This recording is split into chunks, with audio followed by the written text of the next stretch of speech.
അഞ്ചാമത്തെ കാര്യം തഅസീറുൽ ഉമൂർ, കാര്യങ്ങൾ പ്രയാസകരമാകും, കുടുസമാകും. അത് ചില ആൾക്കാർ ഓൻ എത്ര പെട്ടെന്ന് അത് ചെയ്ത്, നമുക്കെന്തത് ഇത്ര റിസ്ക്, നമ്മൾ എത്ര കാലമായി ഇതിൻ്റെ പിന്നാലെ നടക്കുന്നതൊക്കെ ചോദിക്കും ചില ആൾക്കാർ. അത് പരീക്ഷണമായിട്ട് സംഭവിക്കുന്ന ആളുകളുണ്ടാകും. എന്നാൽ ഹറാമുകളിൽ അടിയുറച്ച് മുന്നോട്ട് പോകുമ്പോൾ ഇത്തരം പ്രയാസങ്ങൾ നമ്മെ ബാധിക്കുന്നുവെങ്കിൽ അതിൻ്റെ കാരണം നമ്മുടെ പാപങ്ങളാണ്. വിശുദ്ധ ഖുർആൻ പറഞ്ഞപ്പോ അമ്മാമൻ തൊക അല്ല എന്താണ് വല്ലൈലി ഇദാ യഗ്ഷ സൂറത്ത് പറഞ്ഞല്ലേ, ഫഅമ്മാമൻ ബഖില വസ്തഗ്ന വകദ്ദബ ബിൽ ഹുസ്ന ഫസനുയസ്സിറുഹു ലിൽ ഉസ്റാ. ഫഅമ്മാമൻ ബഖില, ആർ പിശുക്ക് കാണിക്കുന്നുവോ, കൊടുക്കാൻ പറ്റുന്ന കാര്യം, സമ്പത്ത് കൊടുക്കാം, അറിവ് കൊടുക്കാം, സാധനങ്ങൾ കൊടുക്കാം, ഭക്ഷണങ്ങൾ കൊടുക്കാം, കൊടുക്കാൻ പറ്റുന്ന ഹലാലായ സാധനങ്ങളൊക്കെ കൊടുക്കുന്നതിൽ നിന്ന് പിശുക്ക് കാണിക്കുന്ന ആൾക്കാർ. അമ്മാമൻ ബഖില വസ്തഗ്ന, ഇസ്തിഗ്ന നടിക്കുന്ന, സ്വയം പര്യാപ്തത നടിക്കുന്ന, മറ്റാരെയും കൂസാത്ത സ്വഭാവം കാണിക്കുന്ന ആളുകൾ, ഈവൻ അള്ളാഹ്നി വേണ്ടാത്ത ഒരവസ്ഥ, ഒക്കെ എൻ്റെത് കൊണ്ട് ഉണ്ടായതാണ് എന്ന അവസ്ഥ. വകദ്ദബ ബിൽ ഹുസ്ന, അൽ ഹുസ്ന എന്ന് പറഞ്ഞാൽ ഖുർആനാണെന്ന് പണ്ഡിതന്മാർ പറഞ്ഞിട്ടുണ്ട്. ചില ആൾക്കാർ പറഞ്ഞത് തൗഹീദാണ്, രണ്ടിനെ അൽ ഹുസ്ന എന്ന് പറഞ്ഞിട്ടുണ്ട്. അപ്പൊ രണ്ടും ചേർത്ത് വെച്ച് പറയാം, ഖുർആനിനെയും തൗഹീദിനെയും കളവാക്കിയ ആളുകൾ. അപ്പോൾ തൗഹീദിനെ കളവാക്കി, ഖുർആനിനെ കളവാക്കി, അള്ളാഹുവിൽ നിന്ന് സ്വയം പര്യാപ്തത നടിച്ച് പിശുക്ക് കാണിച്ച് ജീവിക്കുന്ന ആള്, അവൻ എന്താ അള്ളാഹ് കൊടുക്കുക? ഫസനുയസ്സിറുഹു ലിൽ ഉസ്റാ, അവന് പ്രയാസത്തിലേക്ക് എളുപ്പം കൊടുക്കും, പ്രയാസത്തിലേക്ക് എളുപ്പം കൊടുക്കും. മനസ്സിലായിട്ടുണ്ടല്ലോ? ഓടിക്കേറി ജനൽ വന്നത് പുറത്തു ചാടി, മനസ്സിലായി? ഓടിക്കേറുമ്പോൾ ഡോറ് ലോക്കല്ല, അൽഹംദുലില്ലാ ഡോർ ലോക്കല്ല, കയറിയിട്ട് നേരെ അപ്പുറത്തെ ഒരു ഡോറിൽ കൂടെ അപ്പുറത്തേക്ക് രക്ഷപ്പെടാൻ വിചാരിച്ചു നേരെ ചാടി താഴത്തേക്കാണ്. അപ്പൊ എളുപ്പം കൊടുക്കുന്നത് പ്രയാസത്തിലേക്കാണ്.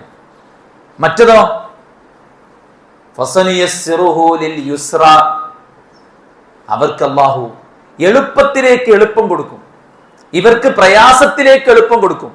അല്ലാതെ ഇങ്ങനെ തുറന്നു കൊടുക്കുന്നത് പ്രയാസപ്പെടുത്താനാ, അല്ലാതെ എളുപ്പം കൊടുക്കാനല്ല. ആർക്കാ അല്ലാഹു എളുപ്പത്തിലേക്ക് എളുപ്പം കൊടുക്ക? ആർക്കാ?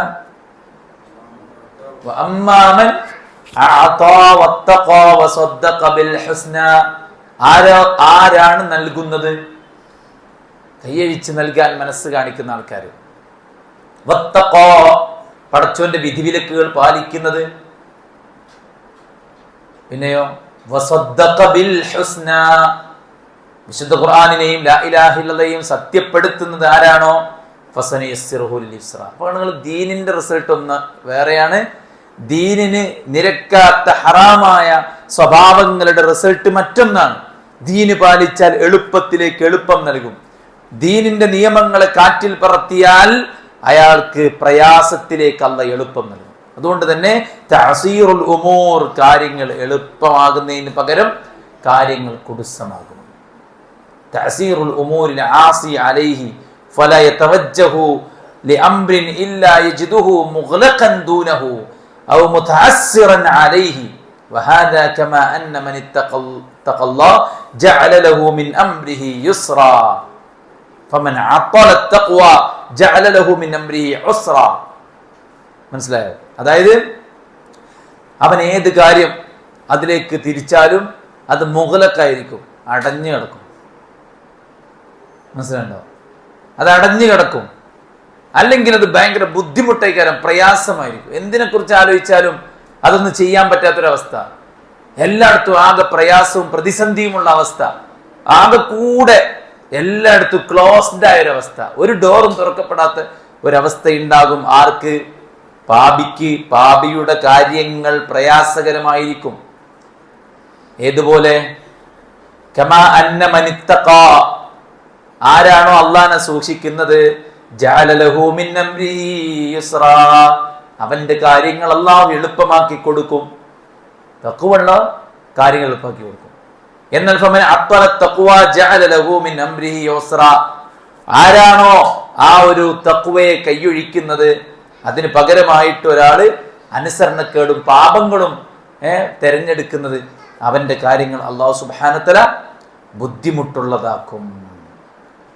വയല്ലാഹുൽ അജബ്, എത്ര വലിയ അത്ഭുതമാണ്. കൈഫ യജിദുൽ അബ്ദു അബ്വാബൽ ഖൈരി വൽ മസാലിഹ് മസ്ദൂദതൻ അൻഹു വതുർഖുഹാ മുഅസ്സറതൻ അലൈഹി വഹുവ ലാ യഅലമു മിൻ ഐന ഉതിയ ബൽ ഹുവ മുൻകബുൻ അലാ മാ യസീദു ഉമൂറുഹു അലൈഹി തഅസീറ. അതായത് എത്ര അത്ഭുതമാണ് കാര്യം. അവന്റെ ജീവിതത്തിന്റെ ദീനീയായ ദുനിയവിയായ കാര്യങ്ങളുടെ നന്മക്ക് വേണ്ടി അവൻ ഓരോ ഭാഗത്തേക്ക് ഇറങ്ങിത്തിരിക്കുമ്പോൾ അവന് കാര്യങ്ങൾ പ്രയാസമായിട്ടും തടസ്സമായിട്ടും അടയപ്പെട്ടതായിട്ടും അനുഭവപ്പെടുമ്പോൾ അവൻ അറിയുന്നില്ല അതെങ്ങനെയാ വന്നത്, എന്തുകൊണ്ടാണ് എൻ്റെ കാര്യങ്ങളെല്ലാം ഇങ്ങനെ പ്രയാസകരമാകുന്നത് എന്നാണ് അവൻ ചോദിച്ചുകൊണ്ടിരിക്കുന്നത്. യഥാർത്ഥത്തിൽ അതിൻ്റെ റീസൺ അവൻ ചെയ്തുകൊണ്ടിരിക്കുന്ന പാപങ്ങളാണ്. അപ്പോൾ സില്ലി കാര്യങ്ങൾ പോലും നമുക്ക് പ്രയാസമായിട്ട് മാറും. ദീനീ കാര്യങ്ങൾ പ്രയാസമാകും, ദുനിയവിയായ കാര്യങ്ങൾ പ്രയാസമാകും, കുടുംബകാര്യങ്ങൾ പ്രയാസമാകും. ഒരാളുമായിട്ട് ഇപ്പോൾ ചില ആൾക്കാർ ഇങ്ങനെ പറയാറുണ്ട്, എനിക്കെൻ്റെ മക്കളോടൊന്നും മര്യാദയ്ക്ക് സംസാരിക്കാൻ കഴിയുന്നില്ല, എനിക്കെൻ്റെ ഇണയോടൊന്നും മര്യാദയ്ക്ക് ജീവിതം പങ്കുവെക്കാൻ കഴിയുന്നില്ല, ഇങ്ങനെയൊക്കെ പറയാറുണ്ട്. ഇതൊക്കെ എന്തുകൊണ്ടാണ് സംഭവിക്കുന്നത്? അയാളിൽ ഉണ്ടായിട്ടുള്ള പാപങ്ങളുടെ ആസാറുകളാണ്. മനസ്സിലായില്ലേ? അതുകൊണ്ടാണ് ഈ ഒരു കിതാബിന്റെ തുടക്കത്തിൽ തന്നെ കൊടുത്തിട്ടുള്ളത്. ഇത് ഇബ്നുൽ ഖയ്യിം കൊടുത്ത ഹെഡിങ് അല്ല, മറിച്ച് അദ്ദേഹത്തിന്റെ ശിഷ്യന്മാർ കൊടുത്തതാണ്. എന്താണ്? മിനൽ ആസാരി വലിൽ മആസി മിനൽ ആസാരിൽ ഖബീഹ. പാപങ്ങൾക്ക് വളരെ മോശപ്പെട്ട തരത്തിലുള്ള പ്രതിഫലനങ്ങളും ദുരന്തങ്ങളും ഉണ്ട്.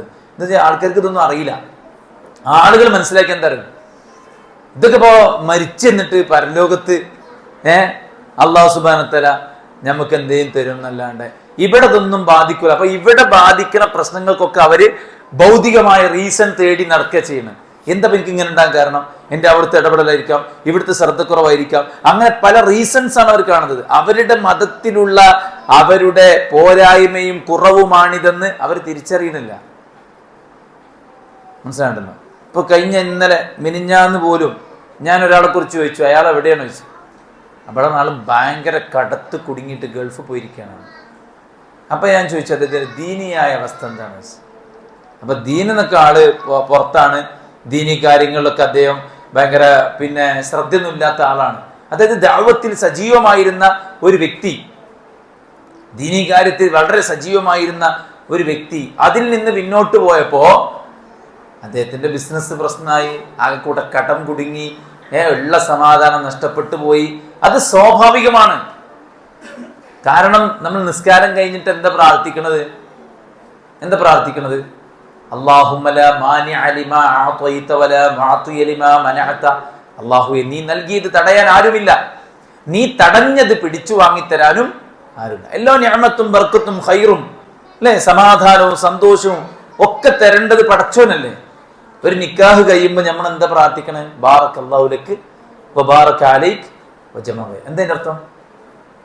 ഇതിൽ പടച്ചോ ഈ ദമ്പതികൾ വളരെ സന്തോഷത്തോടെ ജീവിക്കണമെങ്കിൽ അള്ളാന്റെ പക്കൽ നിന്നുള്ള ബർക്കത്ത് നിർബന്ധമാണ്, അല്ലേ കിട്ടൂല.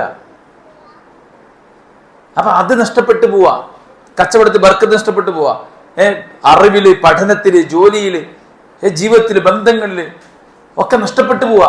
അപ്പൊ ആളുകള് അവരുടെ ഭൗതികമായ മറ്റു കാര്യങ്ങളെയാണ് അവരെന്താണ് ആലോചിക്കുന്നത്. പക്ഷെ ഒട്ടുമിക്ക പ്രശ്നങ്ങൾക്കുമുള്ള കാരണം നമ്മുടെ ജീവിതത്തിൽ സംഭവിക്കുന്ന വലിയ ദുരന്തമാണ്, തെറ്റുകളാണ്, ഹറാമുകളാണ് എന്നാണ് ഇബ്നുൽ ഖയ്യിം റഹിമഹുല്ലാ പറയുന്നത്. അതുപോലെ തന്നെ മറ്റൊരു പ്രശ്നമായിട്ട് അദ്ദേഹം പറഞ്ഞത്, ഒന്നാമതായിട്ട് നമ്മൾ പറഞ്ഞത് ഹിർമാനുൽ ഇൽമാണ്, അറിവ് തടയപ്പെടുക. 2 ഹിർമാനുൽ റിസ്ഖ്, മനസ്സിനും ശരീരത്തിനുമുള്ള റിസ്ഖ് തടയപ്പെടുക. 3 വഹ്ശത്ത് ഫീ ഖൽബിൽ ആസി ബൈനഹു വ ബൈനല്ലാഹ്, അല്ലാഹുവിനും അവനും ഇടയ്ക്ക് ഒരു ഏകാന്തതയും പടച്ചവൻ അവൻ തമ്മിലുള്ള ബന്ധം വിച്ഛേദിക്കപ്പെടലും. അതുപോലെ തന്നെ മനുഷ്യന്മാർക്കിടയിൽ അവന് വിലയും നിലയുമില്ലാത്ത അവസ്ഥ. 4 കാര്യങ്ങൾ പറഞ്ഞു, അല്ലെ? 5ാമത്തെ കാര്യം തഅസീറുൽ ഉമൂർ, കാര്യങ്ങൾ കുടുസമാകാം, പ്രയാസമാകാം.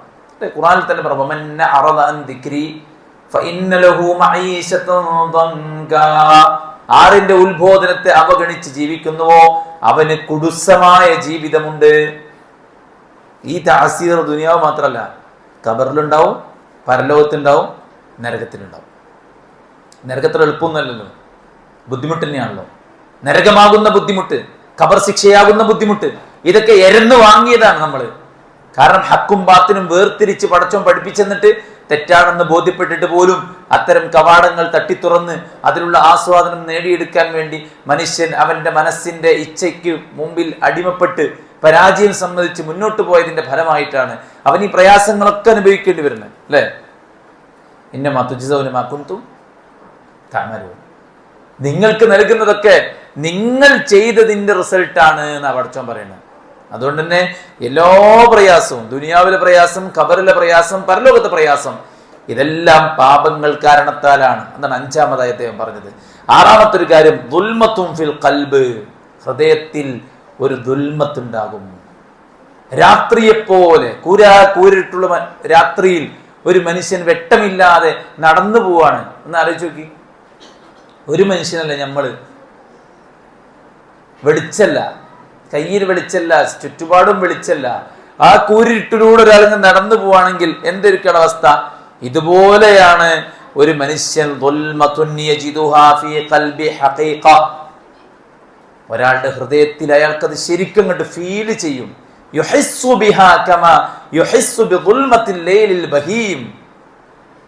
അതായത് കൂരിട്ടുള്ള രാത്രിയുടെ ആ ഇരുട്ട് കണ്ണിന് അനുഭവപ്പെടുന്നത് പോലെ പാപിയുടെ ഹൃദയത്തിനെ ബാധിക്കുന്ന ഇരുട്ട് അയാൾക്ക് ശരിക്കും അനുഭവപ്പെടാൻ കഴിയുമെന്നാണ് പറയുന്നത്. അള്ളാഹിനെ അനുസരിച്ച് ജീവിക്കുന്ന ആള്, അള്ളാഹ്ക്കുള്ള അനുസരണം എന്ന് പറഞ്ഞ പ്രകാശമാണ്. പാപങ്ങൾ ഇരുട്ടാണ്. നബി എന്താ പാപങ്ങളെ കുറിച്ച് പറഞ്ഞ്? ഒരാളൊരു തെറ്റ് ചെയ്താൽ അവന്റെ മനസ്സിൽ നുക്തത്തുൻ സൗദ, കറുത്ത പുള്ളി വീഴും. വീണ്ടും ചെയ്താൽ വീണ്ടും വീഴും. വീണ്ടും വീണ്ടും ചെയ്യുമ്പോൾ അവരുടെ ഹൃദയം കറുത്തു പോകും. മനസ്സിലാണ്ടോ? പിന്നെ അവിടെ അസ്വസ്ഥതയും അസമാധാനവും പ്രയാസവും ബുദ്ധിമുട്ടുകളും എല്ലാമായിരിക്കും. ദീന് ആലോചിക്കുമ്പോഴും പ്രശ്നം, ദുനിയാവ് ആലോചിക്കുമ്പോഴും പ്രശ്നം, പരലോകം ആലോചിക്കുമ്പോഴും പ്രശ്നം, ആകെ പ്രശ്നമായിരിക്കും. അള്ളാഹിനെ അനുസരിച്ച് ജീവിക്കുക എന്ന് പറഞ്ഞാൽ അത് ഹൃദയത്തിന് വെളിച്ചമാണ്, മുഖത്തിന് പ്രകാശമാണ്. അള്ളാഹു സുബ്ഹാനഹു വ തആലക്ക് നിരക്കാത്തൊരു കാര്യം ഒരാൾ ചെയ്യുന്നുണ്ടെങ്കിൽ അയാളുടെ മുഖത്തുനിന്നും ആ ഇരുട്ട് കാണാൻ പറ്റും, അയാളുടെ മനസ്സിലും ആ ഇരുട്ടുണ്ടാവും. അതാണ് എന്ന് പറഞ്ഞാൽ പ്രകാശമാണ്. തെറ്റുകൾ എന്ന് പറഞ്ഞാൽ ഇരുട്ടാണ്.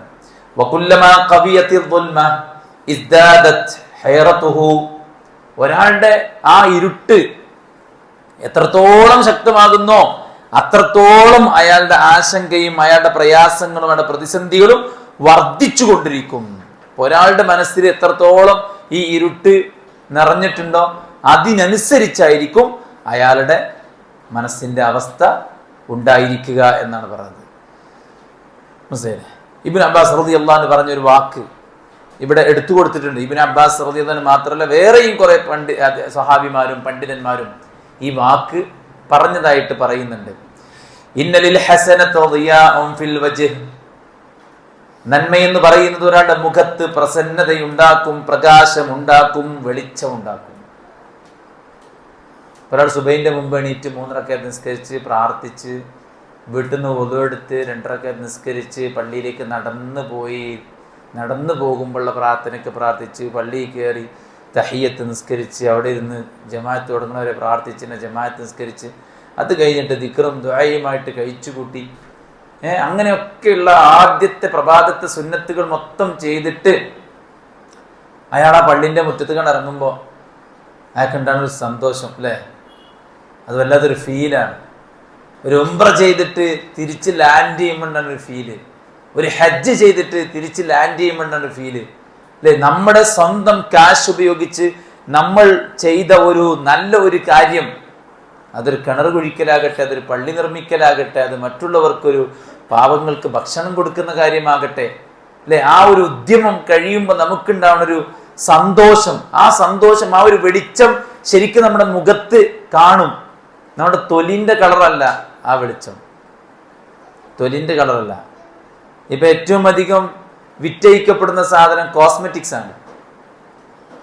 മുഖപ്രസന്നത വർദ്ധിക്കാൻ, അല്ലെ, ഗ്ലോ നിലനിർത്താൻ ഈ സിറം ഉപയോഗിച്ചാൽ മതി. ഞാൻ ഇതാണ് ഉപയോഗിക്കാറുള്ളത്, മുമ്പുള്ളതെല്ലാം ഞാൻ ഒഴിവാക്കിയ ഒരു മേശപ്പുറത്തുനിന്ന് സുവററ്റ് തട്ടാ എന്നോട് പകരം ഒരു സാധനം ഇങ്ങനെ വെക്കും. അത് പരസ്യത്തിന് വേണ്ടിയാണ്. ജീവിതത്തിൽ ആദ്യം ഒരു വട്ടമാണ് ഉപയോഗിച്ചിട്ടുണ്ടാവും, അത് ആ വീഡിയോ റെക്കോർഡ് ചെയ്യാൻ വേണ്ടി, അല്ലാതെ ആൾ ഉപയോഗിച്ചിട്ടുണ്ടാവില്ല. റമ്മി കളിച്ച് ഞാൻ ഒരുപാട് സ്ഥലം സന്ദർശിച്ചിട്ടുണ്ട് പറഞ്ഞു ഒരാള്. അപ്പൊ അയാളെ ഏതൊരു യൂട്യൂബർ കണ്ട്, പാലക്കാട് ഒരു ടെക്സ്റ്റൈൽസിൽ സ്റ്റാഫാണ് അയാള്. അപ്പൊ അദ്ദേഹത്തോട് ചോദിച്ചു, ഇത്ര നിങ്ങൾ എല്ലായിടത്തും കൂടി പോയെന്ന് ചോദിച്ചു. ഞാൻ പോയിട്ടൊന്നുമില്ല, പരസ്യത്തിന് വേണ്ടി പറഞ്ഞാണ്. ഇതുപോലെയാണ് ഏറ്റവും അധികം വിറ്റഴിക്കപ്പെടുന്ന സാധനങ്ങളാണ്. വെള്ളത്തിലിട്ട് കുടിക്കുക, 10 എണ്ണത്തിന് 2000 റുപ്യ. എന്തേ? ഗ്ലോ കൂടാൻ. കുറെ ഗ്ലോ ഉണ്ടായിട്ട് കാര്യമൊന്നുമില്ല. ഈമാനും ഇസ്ലാമും ഇതൊന്നും ഇല്ലെങ്കിൽ, തോന്നിയമാതിരി നടക്കുകയാണെങ്കിൽ, കുറെ ചുണ്ട് കളറെടുത്ത് ചോപ്പിച്ചിട്ടും കണ്ണ് കുറെ കറുപ്പിച്ചിട്ടും മുഖം കുറെ പെയിന്റ് അടിച്ചിട്ടൊന്നും കാര്യമില്ല. ഉള്ള് കറുപ്പാണ്. ആ ഉള്ളിന്റെ കറുപ്പ് മുഖത്ത് എന്ത് ചെയ്യും? കാണും. മനസ്സിലാണ്ടല്ലോ. അതുകൊണ്ട് തന്നെയാണ് ഇബ്നു അബ്ബാസ് റളിയല്ലാഹു അൻഹു പറഞ്ഞത്, ഇന്നലിൽ ഹസനത്തി ദിയാഉൻ ഫിൽ വജ്ഹി, നന്മ ഒരാൾക്ക് മുഖപ്രസന്നതയുണ്ടാക്കും. നന്മ നിറഞ്ഞ ജീവിതം ഒരാൾക്ക് മുഖപ്രസന്ന. കാരണം ഈ മുഖം പ്രസന്നമാകപ്പോഴാണ് മെന്റലി ആള് ഹാപ്പി ആകുമ്പോഴാണ്, അല്ലെ?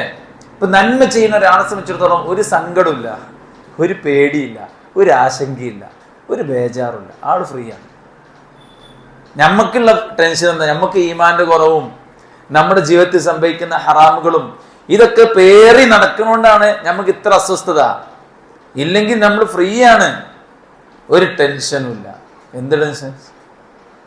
നമുക്ക് അല്ലാഹു സുബ്ഹാനഹു വ തആലയിലേക്കുള്ള കാര്യങ്ങളെല്ലാം കൃത്യമായി ചെയ്യുന്നുണ്ട്. ഭൗതികമായി നമ്മൾ നിർവഹിക്കേണ്ട മസ്ഊലിയാത്തുകൾ ചെയ്യുന്നുണ്ട്.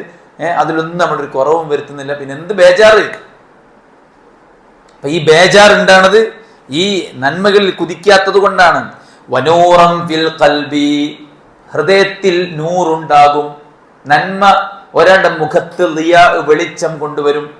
നൂറം ഫിൽ ഖൽബി, ഹൃദയത്തിൽ നൂറ് നിറക്കും. വസഅതം ഫിൽ റിസ്ഖി, ഉപജീവനത്തിൽ വിശാലത നൽകും. വഖുവ്വതം ഫിൽ ബദനി, ശരീരത്തിന് ആരോഗ്യം നൽകും. വമഹബ്ബതം ഫി ഖുലൂബിൽ ഖൽഖി, സൃഷ്ടികളുടെ ഹൃദയത്തിനകത്ത് അയാൾക്ക് ഇഷ്ടമുണ്ടാക്കി കൊടുക്കും. അയാളോടുള്ള ഇഷ്ടം അല്ലാഹു സുബ്ഹാനഹു വ തആല എല്ലാ മനുഷ്യന്മാരുടെ ഹൃദയത്തിൽ ഇട്ടുകൊടുക്കും. അയാളോടൊരു സ്നേഹവും ബഹുമാനവും ഇഷ്ടവും ആദരവും എല്ലാ മനുഷ്യന്മാരുടെ ഹൃദയത്തിൽ അല്ലാഹു സുബ്ഹാനഹു വ തആല ഇട്ടുകൊടുക്കും. എന്താ കാരണം? ഹസനത്താണ്. അപ്പൊ ഒരു നന്മ ഒരാളുടെ എന്തിനൊക്കെ ബാധിക്കും? ഇങ്ങനെ നിസ്കരിച്ചിട്ട് ഒരാൾക്ക് ഇപ്പം എന്താ കിട്ടാറുള്ളത്? പരലോകത്ത് സ്വർഗം കിട്ടും. അത് മാത്രമല്ല, അവരുടെ മനസ്സ് ലൈറ്റ്ഫുൾ ആവും. മനസ്സിലായി? മുഖം പ്രസന്നമാകും, ശരീരം ആരോഗ്യമുള്ളതാകും, റിസ്ഖ് വിശാലമാകും. ആളുകൾക്കിടയിൽ അയാൾക്ക് സ്ഥാനവും സ്വീകരണവും സ്നേഹവും അള്ളാഹു ഇട്ടുകൊടുക്കും. അതിന്റെ ബാക്കി, അതിന്റെ ഓപ്പോസിറ്റ് പാപങ്ങൾ എന്ന് പറഞ്ഞാൽ സവാദം ഫിൽ വജ്ഹി, മുഖത്തെ കറുപ്പിക്കും. വദുൽമതും ഫിൽ ഖൽബി, ഹൃദയത്തിൽ ഇരുട്ട് നിറക്കും. വവഹനം ഫിൽ ബദനി, ശരീരത്തെ അത് ദുർബലമാക്കും. വനഖ്സം ഫിൽ റിസ്ഖി, റിസ്ഖിൽ അത് കുറവുകൾ വരുത്തും. വബുഗ്ളതം ഫീ ഖുലൂബിൽ ഖൽഖി, ജനങ്ങളുടെ ഹൃദയത്തിൽ അയാളോട് ദേഷ്യം ഇട്ടുകൊടുക്കും. അയാളോട് എല്ലാവർക്കും വെറുപ്പിക്കാരം. സംഭവം നിസ്കരിച്ച് പോകുമ്പോൾ കണ്ടോ, പക്ഷെ ആൾക്കാർക്ക് അയാളോട് അടുക്കാൻ തോന്നില്ല. അയാളൊരു ചൊറയായിട്ടാണ് ആൾക്കാർ കാണുക, ഒരു കുത്തിത്തിരിപ്പനായിട്ടാണ് കാണുക. വളരെ ആൾക്കാർക്ക് ഒരു വെറുക്കപ്പെട്ട ഒരു വ്യക്തിയായിട്ടായിരിക്കും അയാളെ ആളുകൾ കാണുക. കാരണം രഹസ്യമായും പരസ്യമായിട്ടും പാപങ്ങൾ ചെയ്യുന്ന മനുഷ്യനാണ്. അപ്പൊ ഒരു പാപത്തിന്റെ ദുരന്തം ഒരു മനുഷ്യന്റെ കബറിനെയും പരലോകത്തെയും മാത്രമല്ല, ഒരാളുടെ ഹൃദയത്തെ ഇരുട്ടുള്ളതാക്കും. ആ ഇരുട്ട് അയാളുടെ മുഖത്ത് കാണും, അയാളുടെ റിസ്ഖിൽ കാണും, അയാളുടെ ശരീരത്തിൽ കാണും, അയാളോടുള്ള മറ്റുള്ളവരുടെ പെരുമാറ്റത്തിൽ കാണും. മറ്റുള്ളവരുടെ പെരുമാറ്റത്തിൽ കാണും. ഇപ്പൊ നമ്മള് ആളുകളെന്ന് പറയും, എന്നോട് അമ്മായിമ്മ ഇങ്ങനെ സംസാരിക്കുന്നു, ഇന്ന ആളിങ്ങനെ സംസാരിക്കുന്നു, എൻ്റെ കൊളീഗ്സ് ഇങ്ങനെ സംസാരിക്കുന്നു എന്നൊക്കെ പറയുമ്പോൾ നമ്മളെന്താ നോക്കല്? അവർക്ക് എന്താ കുഴപ്പമുള്ളത് നല്ല നോക്കല്, ഈ ഇരിക്കുന്ന ആൾക്ക് എന്താണ് കുഴപ്പമുള്ളതെന്ന് നോക്കല്. അപ്പൊ മറ്റുള്ളവർ നമ്മളോട് ബാഡായിട്ട് പെരുമാറുമ്പോൾ അവരൊക്കെ ബാഡാണ് എന്നല്ല ചിന്തിക്കേണ്ടത്. എനിക്കെന്താണ് കുറവുള്ളത്, എന്നോട് എന്താണ് ആളുകൾ ബാഡായിട്ട് പെരുമാറുന്നത് എന്നാണ് നമ്മൾ ചിന്തിക്കേണ്ടത്. നമ്മൾ പടച്ച റബ്ബിന് ഫസ്റ്റ് പ്രിഫറൻസ് കൊടുക്കുമ്പോൾ പടപ്പുകൾ സ്വാഭാവികമായിട്ടും നമ്മിലേക്ക് അട്രാക്റ്റഡ് ആവും. നമ്മൾ പടപ്പുകൾക്ക് ഫസ്റ്റ് പ്രിഫറൻസ് കൊടുക്കുമ്പോൾ പടച്ചോൻ അകന്നു പോവുകയും ചെയ്യും, പടപ്പുകളും അകന്നു പോകും. അപ്പൊ പടച്ചോനെ നോക്കിയാൽ മതി. കുറെ പടപ്പുകളുടെ പ്രീതിയും ഓല ലൈക്കും ഓല അംഗീകാരം കിട്ടാൻ വേണ്ടി പണിയെടുത്താൽ അതും കിട്ടൂല, പടച്ചോന്റെ കിട്ടൂല. എന്നാൽ പടച്ചോനിലേക്ക് കൂടുതൽ നന്മകൾ ചെയ്ത് അടുത്താലോ ബാക്കി പറയപ്പെട്ട എല്ലാം കിട്ടും. അതുകൊണ്ട് തന്നെ സയ്യിഅത്ത് ഹൃദയത്തെ ഇരുട്ട് നിറഞ്ഞതാക്കും. ഹൃദയം എപ്പോഴും ലൈറ്റ്ഫുൾ ആയിരിക്കണം. പക്ഷെ ഹറാമുകൾ ഹൃദയത്തിന്റെ പ്രകാശത്തെ കെടുത്തിക്കളയും, ഇൽമിന്റെ നൂറിനെ കെടുത്തിക്കളയും, ഈമാനിന്റെ നൂറിനെ കെടുത്തിക്കളയും. എല്ലാ സമാധാനവും നശിപ്പിച്ച് ഹൃദയത്തെ ഇരുട്ട് നിറഞ്ഞതാക്കും പാപങ്ങൾ. ഓക്കെ, ഏഴാമത്തത് വഹനുൽ ഖൽബി വൽ ബദൻ, ഹൃദയത്തെയും ശരീരത്തെയും പാപങ്ങൾ രോഗാതുരമാക്കും, ദുർബലമാക്കും. അന്നൽ മആസി തൂഹിനുൽ ഖൽബ് വൽ ബദൻ വഅമ്മാ വഹനുഹാ ലിൽ ഖൽബി ഫഅംറുൻ ളാഹിറുൻ ലാ യകാദു യഖ്ഫാ അലാ അഹദിൻ ബൽ ലാ തസാല തൂഹിനുഹു ഹത്താ തുസീല ഹയാതുഹു ബിൽ കുല്ലിയ്യ വതുദ്ഹിബൽ ഈമാൻ മിൻഹു ജുംലതൻ. ഒരാളുടെ മനസ്സിൽ നിന്ന് ഈമാനിനെ ചോർത്തിക്കളഞ്ഞ്, അയാളുടെ സൽസ്വഭാവത്തെ സൽഗുണങ്ങളെ ചോർത്തിക്കളഞ്ഞ്, അയാളുടെ എല്ലാ ഹൃദയത്തിനുണ്ടാകേണ്ട സൽഗുണങ്ങളെയും ഇല്ലാതായി പോകുന്ന തരത്തിൽ മനസ്സ് രോഗാതുരമാകും പാപങ്ങൾ. ഓരോ തെറ്റുകൾ ഇങ്ങനെ ചെയ്ത് പോകുമ്പോൾ ആളുടെ മനസ്സ് കൂടുതൽ കൂടുതൽ സിക്കാവുക ചെയ്യുന്നത്. ഫഅമ്മാ വഹനുഹാ ലിൽ ബദനി ഫഇന്നൽ മുഅ്മിന ഖുവതഹു മിൻ ഖൽബിഹി വകുല്ലമാ ഖവിയ ഖൽബുഹു ഖവിയ ബദനുഹു. ഒരു മുഅ്മിനെ സംബന്ധിച്ചിടത്തോളം അവന്റെ ഈമാൻ സ്ട്രോങ് ആണ്. അവന്റെ ഹൃദയം അവന്റെ ഈമാൻ കൊണ്ടും അവന്റെ സൽപ്രവർത്തനങ്ങൾ കൊണ്ടും സ്ട്രോങ് ആണ്. അതുകൊണ്ട് തന്നെ ഒരു മുഅ്മിന്റെ ശരീരവും കാഴ്ചക്ക് ദുർബലമാണെങ്കിലും സ്ട്രോങ് ആയിരിക്കും. ഇപ്പൊ അബൂബക്കർ തന്നെ മെലിഞ്ഞ ആളാണ്. തുണി എടുത്താൽ തുണി ഇങ്ങനെ അഴിഞ്ഞു പോയിരുന്നു. അതുകൊണ്ടാണ് നിര്യാണിക്ക് താഴെ എൻ്റെ ഡ്രസ്സ് പോകുന്നുണ്ട് നബി എന്ന് കംപ്ലൈന്റ് പറഞ്ഞത്. കാരണം അത്രയും വയറ് കുറഞ്ഞ ആളായിരുന്നു. ഇബ്നു മസ്ഊദ് റളിയല്ലാഹു അൻഹു മെലിഞ്ഞൊട്ടിയ ആളാണ്. അദ്ദേഹത്തിന്റെ കാലുകളുടെ എല്ലുകൾ കണ്ടിട്ട് സ്വഹാബത്ത് ചിരിച്ചിട്ടുണ്ട്. അപ്പൊ നബി സല്ലല്ലാഹു അലൈഹി വസല്ലം പറഞ്ഞു, നിങ്ങൾ ചിരിക്കണ്ട, ഇബ്നു മസ്ഊദിന്റെ 2 കാലുകളും നാളെ മീസാനിൽ ഉഹുദ് മലയോളം ഭാരമുള്ളതാണ്, ചിരിക്കാൻ നിൽക്കണ്ടായിരുന്നു. മനസ്സിലായേ? അപ്പോ ശാരീരികമായിട്ട് അവർ ദുർബലമാണ്, ലഈഫീങ്ങളാണെന്ന് തോന്നിയേക്കാം. പക്ഷേ അവരുടെ ഹൃദയം ശക്തമായതുകൊണ്ട് അവരുടെ ശരീരം ശക്തമാണ്. ഈമാൻ കൊണ്ടും സൽപ്രവർത്തനങ്ങൾ കൊണ്ടും അവരുടെ മനസ്സ് ശക്തമായതുകൊണ്ട് അവരുടെ ശരീരം ശക്തമാണ്. എന്നാൽ കുഫ്ർ കൊണ്ടും നിഷേധം കൊണ്ടും ഹറാമുകൾ കൊണ്ടും പാപങ്ങൾ കൊണ്ടും മനസ്സ് രോഗാതുരമാകുമ്പോൾ അതിന്റെ പ്രതിഫലനമായിട്ട് ഒരാളുടെ ശരീരവും ദുർബലമാവുകയാണ് ചെയ്യുക. ചിലപ്പോ ആള് നല്ല ശക്തനായിട്ടൊക്കെ നമുക്ക് തോന്നും, നല്ല ഖവിയുൽ ബദനൊക്കെ ആയിട്ട് തോന്നും. പക്ഷേ അയാൾക്ക് എന്തെങ്കിലും ആവശ്യങ്ങൾ വരുമ്പോൾ അയാളുടെ ജീവിതം മുന്നോട്ട് പോകുമ്പോൾ അയാളുടെ ആരോഗ്യവും തൻ്റെ ഇടനാക്കി യൂസ് ആവില്ല. മനസ്സിലാണ്ട? കാരണം അയാൾ പാപിയാണ്. അതുകൊണ്ട് തന്നെ അയാളുടെ ആ ആകാരം തുലാസിൽ മൂപ്പർക്ക് 95-105 കിലോ ഭാരം ഉണ്ടാവും. പക്ഷെ ജീവിതത്തിലെ കാര്യങ്ങളെ നേരിടാനുള്ള കരുത്ത് അയാൾക്ക് ഇല്ലാതെ പോകും. കാരണം അയാളുടെ മനസ്സ് ദുർബലമാണ്. അതുകൊണ്ട് തന്നെ അയാളുടെ ശരീരവും ദുർബലമാണ്. പേർഷ്യയും റോമും അവരൊക്കെ എത്ര സാമ്പത്തിക കരുത്തുള്ളവരാണ്, ശാരീരികമായ പവറുള്ളവരാണ്. പക്ഷെ അവരൊക്കെ ദുർബലരായ സഹാബത്തിന് മുന്നിൽ കീഴൊതുങ്ങി. അല്ലേ?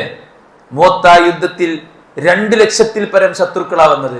അവരെ തുരത്തി ഓടിച്ചത് 3000 വിശ്വാസികളാണ്. ബദറിൽ 900-ൽ പരം 1000-ൽ പരം ശത്രുക്കളെ തുരത്തി ഓടിച്ചത് 300 ചില്ലാനം സ്വഹാബത്താണ്. ആരായിരുന്നു സ്വഹാബത്ത്? നബി സല്ലല്ലാഹു അലൈഹി വസല്ലം ബദറിൽ വെച്ച് നടത്തിയ ആദ്യത്തെ പ്രാർത്ഥന എന്താ? അല്ലാഹുമ്മ അഹ്മിൽഹും ഫഇന്നഹും ഹുഫാ, അല്ലാഹുമ്മ അൽബിസ്ഹും ഫഇന്നഹും ഉറാ, അല്ലാഹുമ്മ അത്ഇംഹും ഫഇന്നഹും ജിയാ. അല്ലാഹുവേ, അവരെ നീ ഏറ്റെടുക്കണേ, അവരുടെ കാലിൽ ചെരുപ്പില്ല. അള്ളാഹുവേ അവർക്ക് നീ ഭക്ഷണം കൊടുക്കണേ, അവരുടെ വയറ്റിൽ ഭക്ഷണമില്ല. അള്ളാഹുവേ അവർക്ക് നീ വസ്ത്രം ധരിപ്പിക്കണേ, അവർക്ക് വസ്ത്രമില്ല. എത്ര ദുർബലരായിരിക്കും ഭൗതികമായിട്ട് സ്വഭാവത്ത്, അല്ലേ? എന്നാ ശത്രുക്കളോ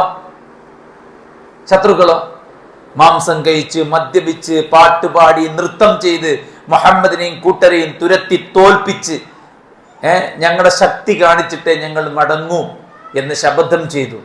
അബൂ സുഫിയാനും സംഘവും രക്ഷപ്പെട്ടു എന്ന് ഉറപ്പ് കിട്ടിയിട്ട് പോലും അബൂജഹലും ഒത്തുബത്തും ഷെയ്ബത്തും ഒക്കെ മുഹമ്മദിനെ വകവരുത്തിയിട്ടേ പോകൂ എന്ന് ആ അഹങ്കാരപ്പട തീരുമാനിച്ചപ്പോ അല്ലാഹു സുബ്ഹാനഹു വ തആല ആ 3 ഇരട്ടി വരുന്ന സൈന്യത്തെ ബദറിന്റെ പോർക്കളത്തിൽ വെച്ച് പരാജയപ്പെടുത്തി. മുന്നറിയിപ്പാണ്. സൂറത്ത് അംബിയാഹിന്റെ അവസാന ഭാഗത്ത് റസൂൽ അവരോട് പറയുന്നുണ്ട്, അള്ളാഹു നിങ്ങൾക്കുള്ള ശിക്ഷ വൈകിപ്പിക്കുന്നത് നിങ്ങൾക്ക് ഖൈറിന് വേണ്ടിയാണോ ഷർറിന് വേണ്ടിയാണോ എന്നെനിക്കറിയില്ല. റബ്ബിഹ്കും ബിൽ ഹഖ്, അള്ളാഹുവേ ഹക്ക് കൊണ്ട് നീ വിധിക്കണമേ എന്ന് റസൂലുള്ളാഹിയുടെ പ്രാർത്ഥനയ്ക്ക് ഉത്തരമായിട്ടാണ് ബദർ ഉണ്ടായതെന്ന് മുഫസ്സിറുകൾ പറയുന്നു. ജാ അൽ ഹഖ്, ഹക്ക് വന്നു. വസഹഖൽ ബാത്തിൽ, ബാത്തിൽ തകിടം മറിഞ്ഞു. ഇന്നൽ ബാത്തില ഖാന സഹൂഖ, ബാത്തിൽ തകർന്ന് തരിപ്പണമാവുക തന്നെ ചെയ്യും. എന്താ നബി പ്രാർത്ഥിച്ചത്? റബ്ബിഹ്കും ബിൽ ഹഖ്, അല്ലാഹുവേ ഹക്ക് കൊണ്ട് നീ വിധി കൽപ്പിക്കണമേ എന്ന് പ്രാർത്ഥിച്ചപ്പോ ഹക്ക് വന്നു. ബദറിന്റെ മണ്ണിൽ 70-ലധികം നേതാക്കന്മാർ കൊല ചെയ്യപ്പെട്ടു ശത്രുക്കളുടെ, അല്ലേ? അപ്പോ 3 ഇരട്ടി വരുന്ന സന്നാഹം അവർക്കെല്ലാം ഇല്ലേ? ഭൗതികമായിട്ട് ഉണ്ട്. പിന്നെ എന്തേ അവർ ദുർബലരായത്?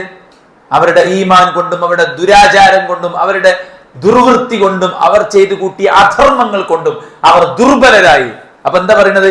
കാഴ്ചക്ക് നല്ല ബോഡിയൊക്കെ ഉണ്ടാവാം, കാഴ്ചക്ക് നല്ല പവർഫുൾ ഒക്കെ ആയിരിക്കാം, പക്ഷേ ആവശ്യഘട്ടത്തിൽ ആ ശക്തി അവർക്ക് ഉപകാരപ്പെടുകയില്ല. അവർ ശക്തി ശോഷിച്ചു പോയ ആളുകളായിട്ട് മാറും എന്നാണ് പറയുന്നത്. അതാണ് റോമിന്റെയും പേർഷ്യയുടെയും ഒക്കെ ആ കരുത്തിനെ കുറിച്ച് ഒന്ന് ആലോചിച്ചു നോക്കൂ. എന്തേ അവർക്ക് പരാജയം നേരിടേണ്ടി വന്നത്?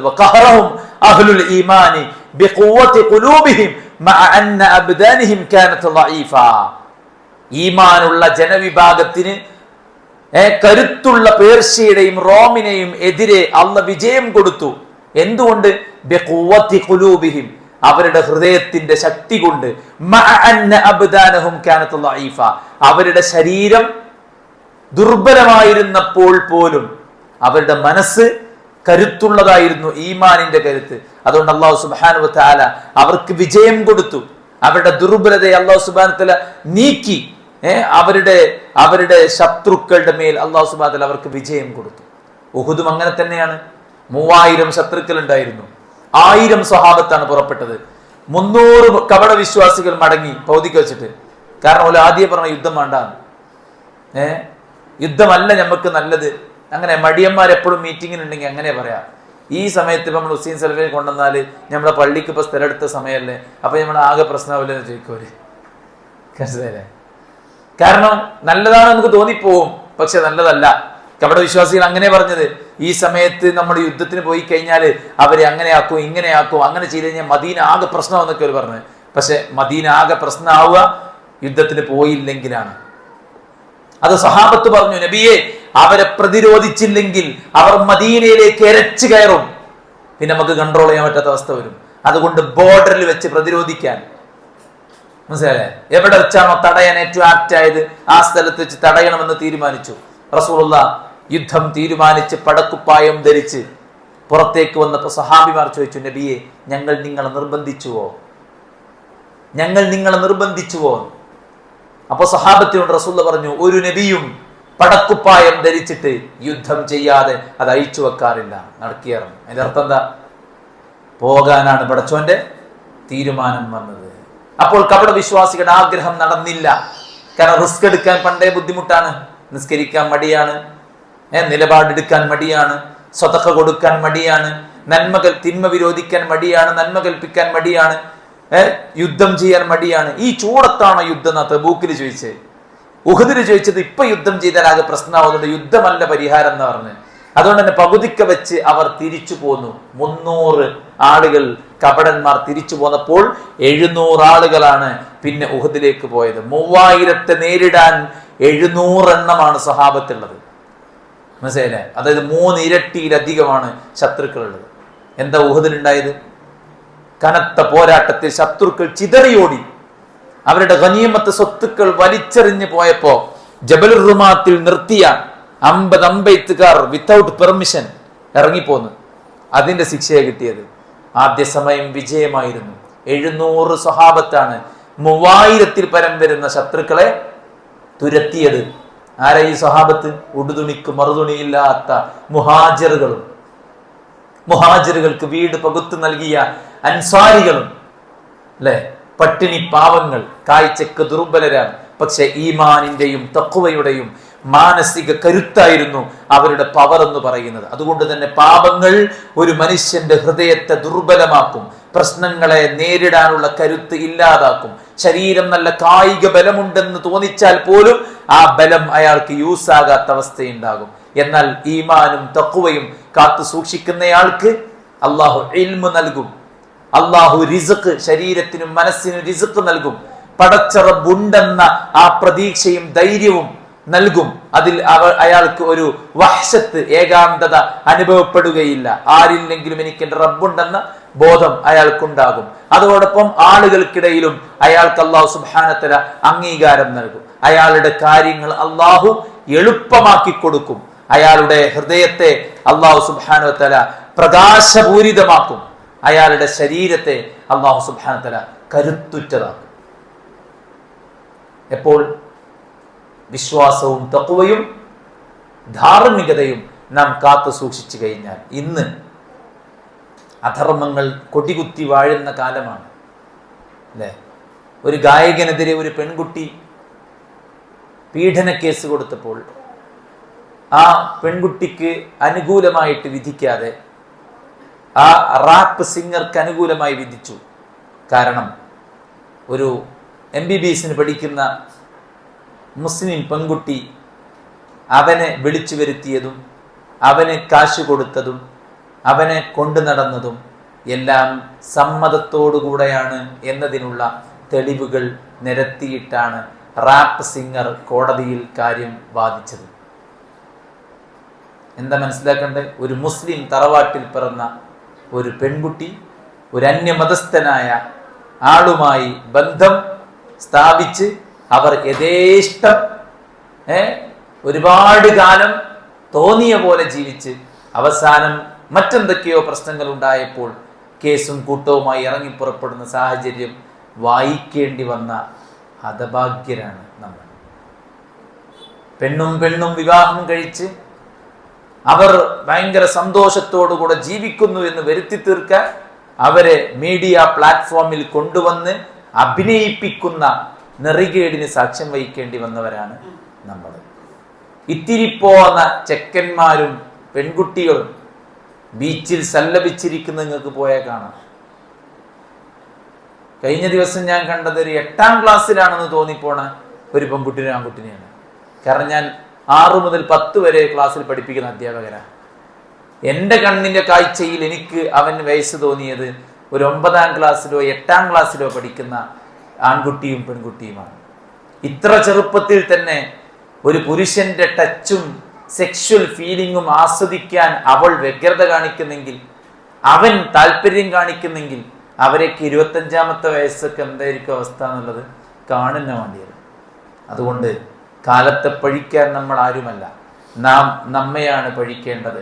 നമ്മുടെ കുറവുകളെ നാം നോക്കിക്കാണുകയും നമ്മുടെ കുറവുകൾ പടച്ചറബിനോട് ഏറ്റുപറഞ്ഞ് പടച്ചറബ് സുബ്ഹാനഹു വ തആല അർശിന്റെ മുകളിൽ നിന്ന് താഴോട്ട് നോക്കുമ്പോൾ പലരും നിഷേധം കൊണ്ടും ഹറാമുകൾ കൊണ്ടും അധർമ്മങ്ങൾ കൊണ്ടും അള്ളാഹുവിന്റെ വെറുപ്പ് സമ്പാദിക്കുമ്പോൾ ഇന്നയാൾ എന്നെ ഇഷ്ടപ്പെട്ട അടിമയാണ്, എനിക്ക് വേണ്ടപ്പെട്ടയാളാണ് എന്ന് പടച്ചറബ് സുബ്ഹാനഹു വ തആല സന്തോഷം പ്രകടിപ്പിക്കുന്ന അവസ്ഥയിലേക്ക് നമ്മുടെ ജീവിതത്തെ സൂക്ഷ്മതയോടുകൂടെ കൊണ്ടു നടക്കാൻ നമ്മൾ പരമാവധി പരിശ്രമിക്കുക. അവസരങ്ങൾ ഉണ്ടാകും.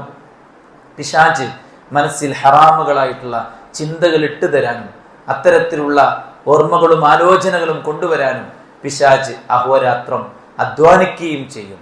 പിശാചിന്റെ പ്രേരണയും ചെയ്യാനുള്ള അവസരങ്ങളും കൂടെ ഒത്തിണങ്ങി വരുമ്പോൾ പിന്നീട് ആളുകൾ അള്ളാഹു സുബ്ഹാനഹു വ തആലയെ മറന്നുകൊണ്ട് മുന്നോട്ട് പോവുകയാണ് ചെയ്യുക.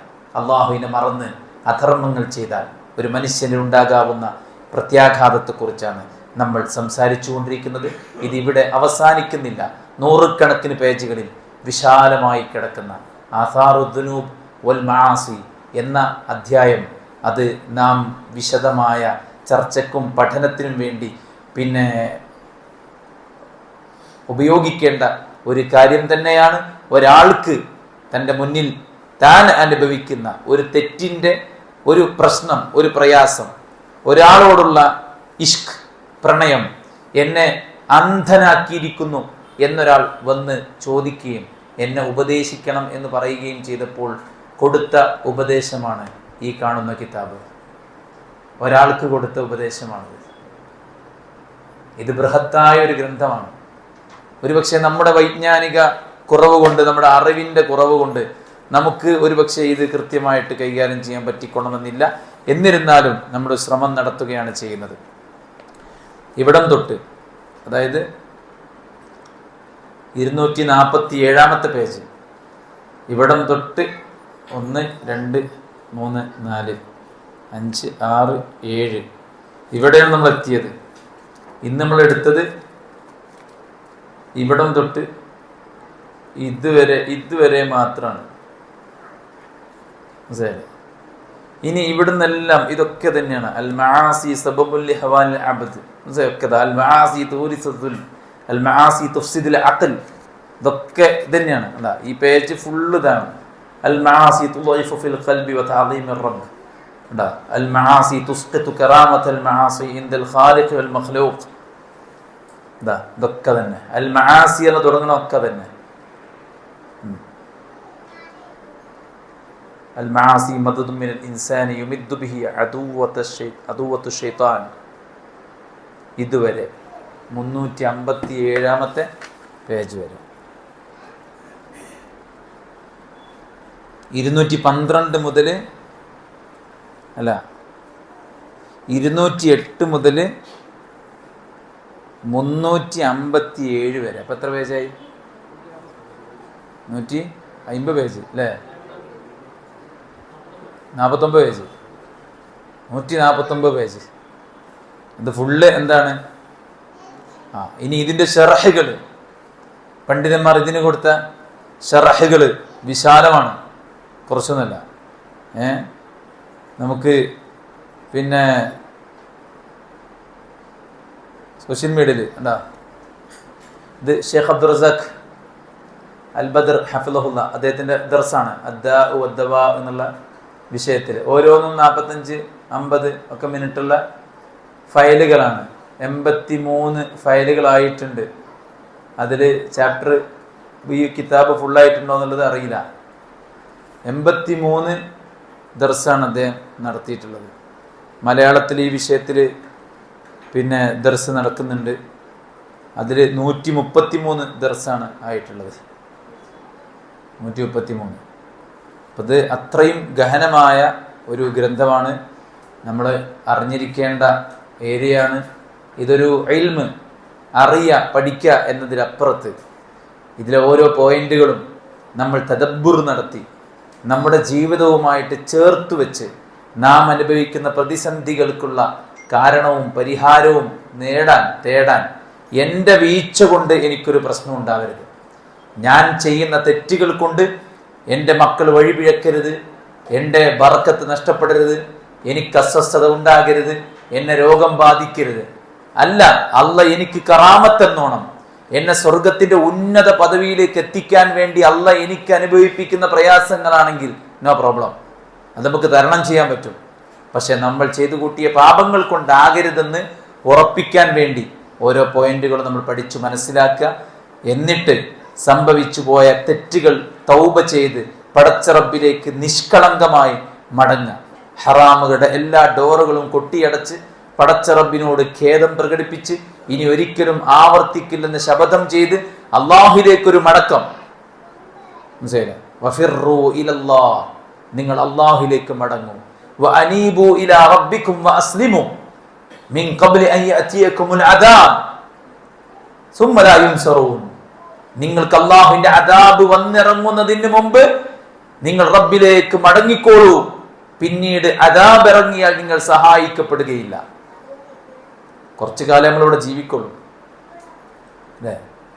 പി എ അൻവറിന്റെ അൻവർ അല്ലെ, അൻവർ MLA PA ഓണത്തിന്റെ ഡാൻസ് കളിക്കുകയാണ് അല്ലെ. ഓണം മൂട് മരണ മൂടാക്കി മാറ്റി പടച്ചോൻ. ഇത്ര ഉള്ളു മനുഷ്യൻ. എത്ര വേഗമാണ് മനുഷ്യൻ മരണത്തിലേക്ക് പോകുന്നത്. റോഡിന്റെ ഇക്കരെ നിൽക്കുന്ന ആള് അക്കരയ്ക്ക് പോകാൻ ചിന്തിക്കുന്നത് അക്കരെയുള്ള അപ്പുറത്തുള്ള കടയിൽ നിന്ന് സാധനം വാങ്ങാനായിരിക്കാം. അയാൾ അറിയുന്നില്ല ഇതെന്റെ അവസാനത്തെ ക്രോസിംഗ് ആണ്. വളരെ ലിമിറ്റഡ് ആണ് നമ്മുടെ ആയുസ്. അത് എപ്പോൾ എവിടെ വെച്ച് തീരുമെന്ന് നമുക്കറിയില്ല.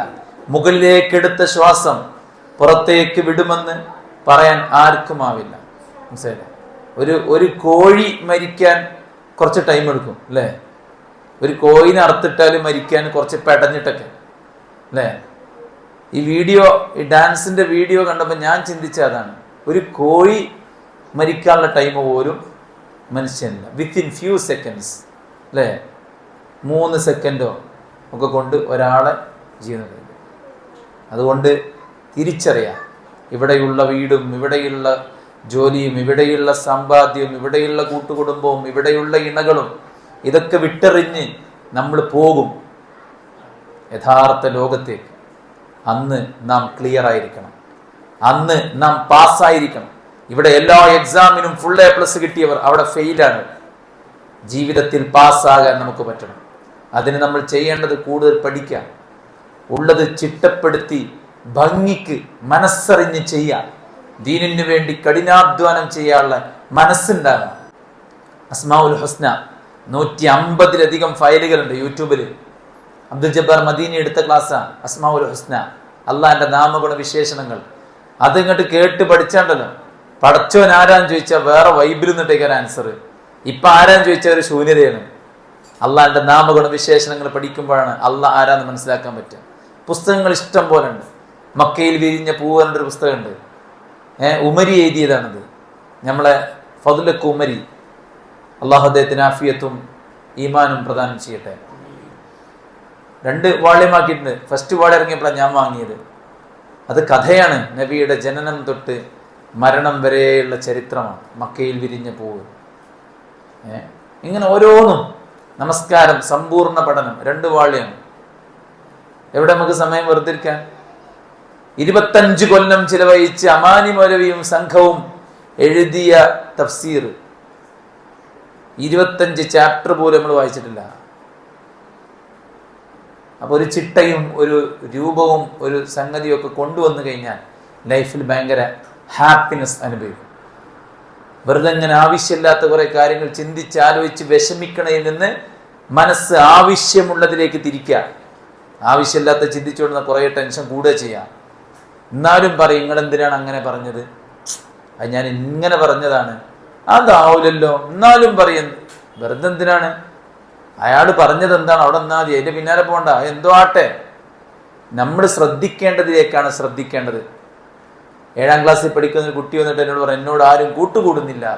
അപ്പം ഞാൻ ചോദിച്ചു, എവിടുന്ന് വരുന്ന ചോദിച്ചു. പട്ടാമ്പിന്നാണ്. പട്ടാമ്പിന്ന് മുക്കത്തേക്ക് വരാൻ കാരണം എന്താണ്? എല്ലാവരും എൻ്റെ കൂട്ടുകൂടാൻ വേണ്ടിയിട്ട് വന്നാണോ ചോദിച്ചു. അല്ല, പഠിക്കാനാണ് പറഞ്ഞു. അപ്പോൾ ഞാൻ ചോദിച്ചു, എൻ്റെ പഠനം എങ്ങനെയുണ്ട് ചോദിച്ചു.